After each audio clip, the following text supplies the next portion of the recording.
we now move to something a little bit different. We have the founder of HOMA. Some people may say, what on earth is HOMA? I've never heard of HOMA before. But you're soon going to find out, because we have Luca Dotti. Luca Dotti is the founder and managing director of HOMA. Luca, you online, please? David, can you hear me? Oh, very loud and clear. How are you?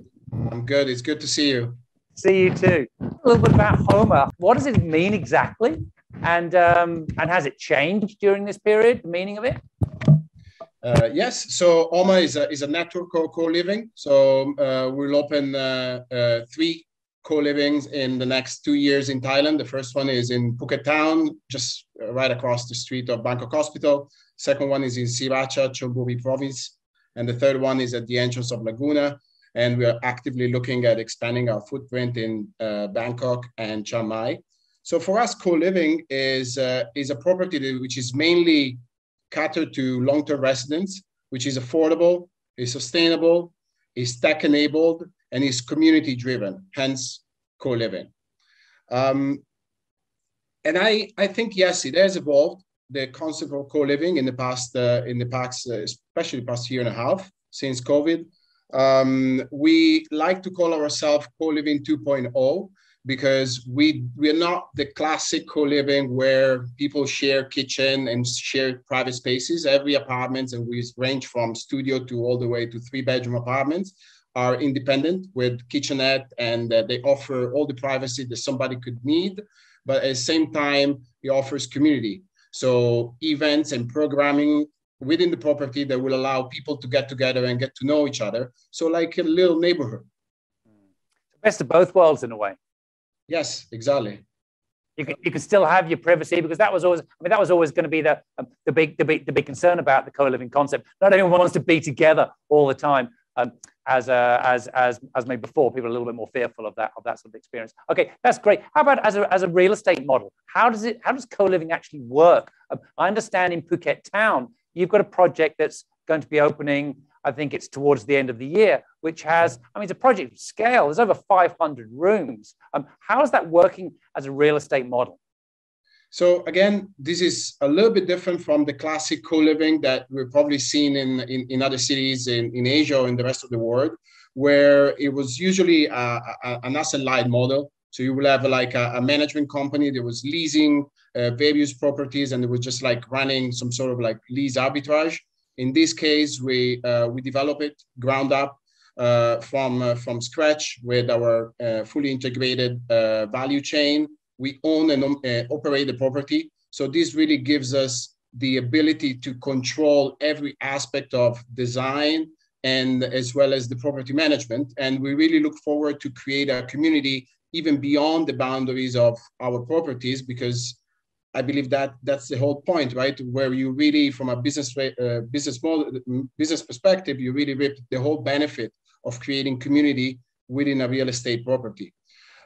So it's all about generating very predictable and stable cash flows. So we really look at attracting long-term residents, people that in the case of Phuket town work at the hospital, work at international schools, but we are also able to accommodate medical tourists with shorter-term leases or digital nomads, because we have a full-fledged co-working space. So it's really that mix of long and short-term, but always having a base of residents that will create the community that we really need to achieve the whole purpose. Thanks. I love the thinking, and I love the innovation behind it.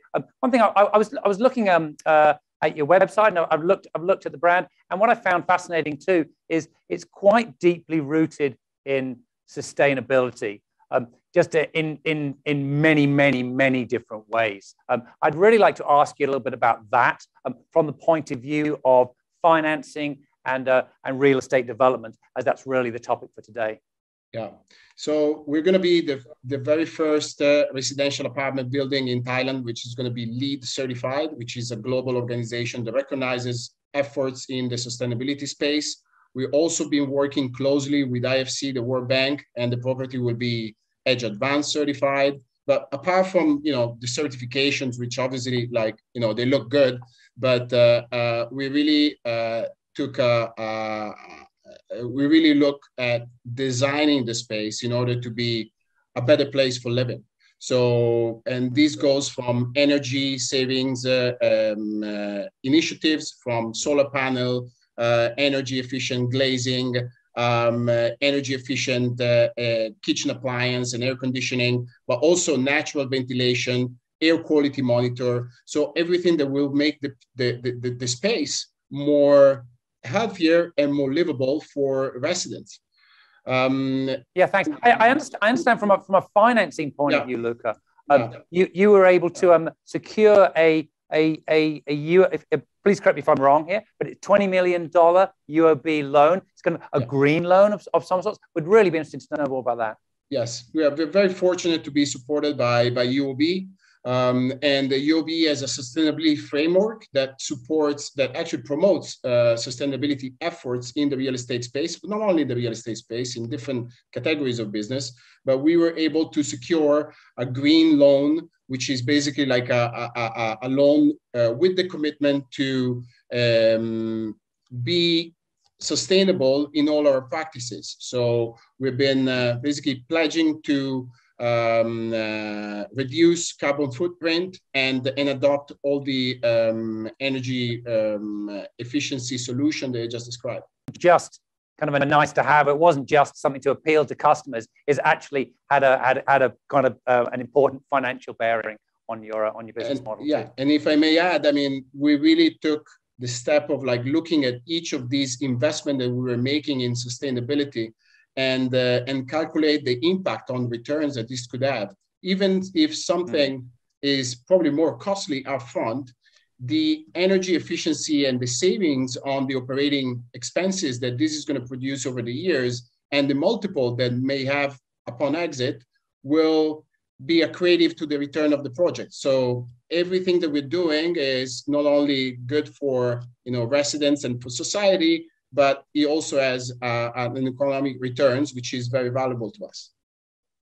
Yeah, love it, Luca. I'm getting a few signals here that we've got 1 minute left. And I really want to get to an important question because which is basically about your customers and about the audience. And in many cases, the other people on the panel, they're buyers. They're buyers coming from different domestic buyers. Your customers are also very domestic. Is that correct? Yes, but in a different bracket. Yes, but we don't sell anything. It's a pure rental model. So we're looking for people that will come and rent and live in our apartments. We're targeting from in the more affordable segment residents with a household income of about 50,000 baht per household. That means one person or even a family, and we have obviously like more premium apartments for people that desire just bigger spaces. So in Phuket town, for instance, people working at the hospital and teachers. In Sriracha, Japanese engineers working in the factories around there. And in Laguna, we believe that there's going to be a lot of hospitality employees looking at this product. So thanks.